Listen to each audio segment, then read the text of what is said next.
sto bene. Adesso che la vedo di persona anch'io. Grazie. Per una regione che tornerà davvero ad essere forte, ad essere coraggiosa, ad una regione che riuscirà a vincere tutte le sfide.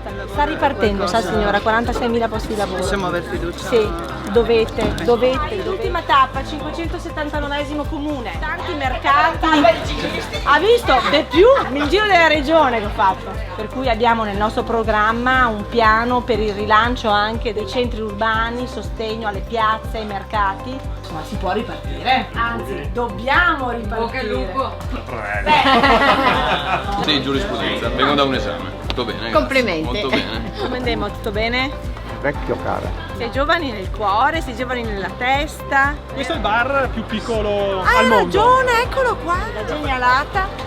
L'ha inventata lui, Quindi è un concentrato di tecnologia e di collaborazione tra E di università. eccellenze nostre. Sì. Ha visto qua cosa si inventano i veneti? Il pannello fotovoltaico più performante del mondo. La genialità dei veneti. Si rimbocca le maniche e non molla mai. Cioè lui finché non riuscirà e fa bene, lui non molla mai. E quando io diventerò presidente, guarda, sarà una roba, faremo delle cose straordinarie in Veneto. Non dobbiamo lamentarci, dobbiamo fare. Bravo.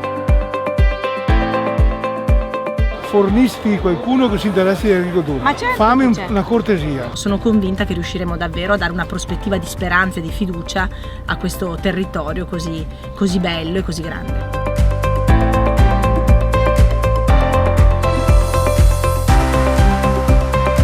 Io mi chiamo Fortunato, ti porto la fortuna. Bene.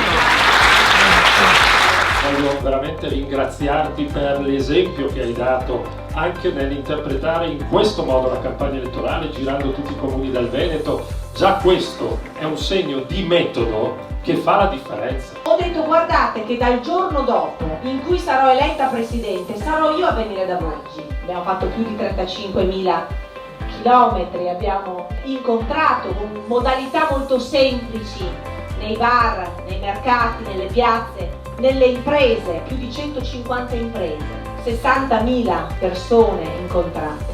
579 comuni in 100 giorni. Ho mantenuto il mio impegno con le venete e i veneti, perché impossibile non è un fatto, ma è solo un'opinione.